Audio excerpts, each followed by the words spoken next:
Guys, mag-ubod tayo guys ng anaw guys. Meron tayong pag-ubod ng anaw guys. Para makagulay tayo guys. Yan guys oh.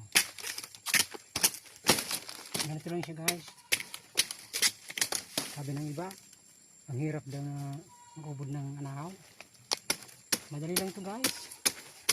Ganito lang guys oh. Para matanggal yung mga ano guys. Ayan. Ayan. Hindi naman mahirap to guys. Sabi ng iba guys, mahirap daw mag-ubod ng anaw. Ayan. Ganito lang pag-ubod nito guys.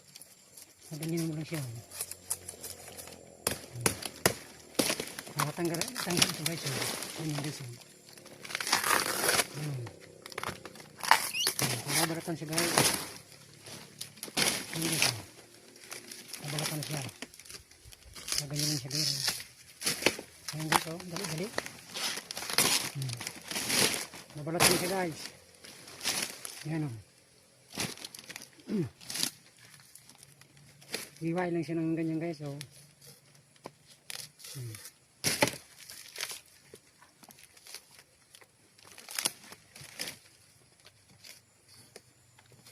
Ganyan guys oh.